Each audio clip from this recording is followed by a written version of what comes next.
بلاول بھٹو نے چین کے ساتھ تعلقات کا فروغ پاکستان کی خارجہ پالیسی کا جزو قرار دیا. سی پیک علاقائی ترقی اور خوشحالی کا منصوبہ ہے. پاک چین دوستی کی دنیا بھر میں کوئی مثال نہیں. دونوں ممالک نے ہر علاقائی اور عالمی فورم پر ایک دوسرے کا ساتھ دیا. جیالی چیئرمین کا چین کی یونیورسٹی میں خطاب. راولپنڈی کی اڈیالہ جیل میں توشخانہ 2 کیس کی سماعت. بانی کی بہنوں کو اندر جانے کی اجازت مل گئی. علیمہ خان نے بھائی کو ایک اور کیس میں سزا کا خدشہ ظاہر کر دیا. وزیر اعلیٰ خیبر پختونخوا اجازت نہ ملنے کے باعث ملاقات سے محروم.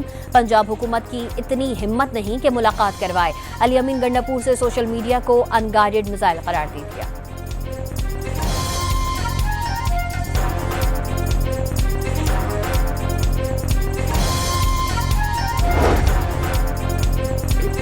اسٹیٹ بینک آف پاکستان کا شرح سود اگلے 1.5 ماہ کے لیے 11% کی سطح پر برقرار رکھنے کا اعلان. مانیٹری پالیسی کمیٹی کے اجلاس میں ملکی معاشی صورتحال اور افراط زر کا جائزہ. پنجاب میں 14 روز میں ذخیرہ اندوزوں سے 2.5 لاکھ میٹرک ٹن سے زائد گندم برآمد. فلار ملز کے گندم ذخائر 15.5 لاکھ ٹن ہو گئے. 2.5 لاکھ ٹن سے زائد گندم پسائی سے آٹے کی فراہمی یقینی بنائی گئی. گندم کی قیمت 3800 روپے فی من سے کم ہو کر 3 روپے تک آ گئی.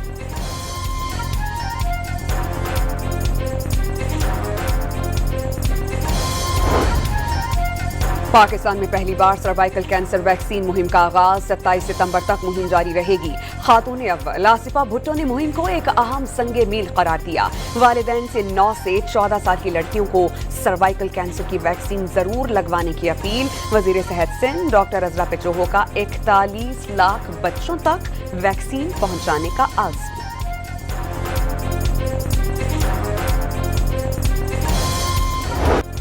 میڈرڈ میں فلسطین کے حامیوں اور پولیس کے درمیان شدید جھڑپ. سائیکل ریس میں اسرائیل کی شرکت پر شہریوں کا شدید احتجاج. انتظامیہ کو ریس منسوخ کرنا پڑی.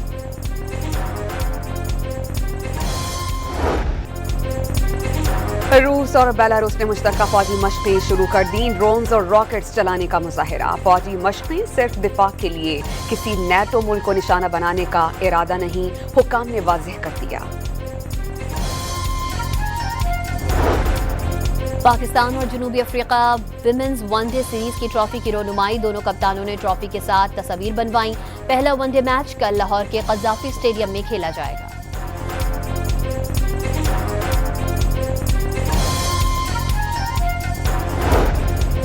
ایشیا کپ کے 7ویں میچ میں متحدہ عرب امارات اور عمان آمنے سامنے. 8ویں میچ میں سری لنکا اور ہانگ کانگ مد مقابل. فیڈریشن آف انٹرنیشنل ہاکی نے پرو ہاکی لیگ 2025-26 کا شیڈول فائنل کر لیا.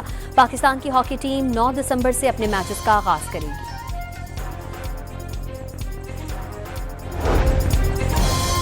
لاس اینجلس میں ایمی ایوارڈز کی تقریب. دی پٹ سال کا بہترین ڈرامہ قرار. نیٹ فلکس کی مشہور برطانوی سیریز ایڈولیسنس بہترین سیریز کے ایوارڈ کی حقدار.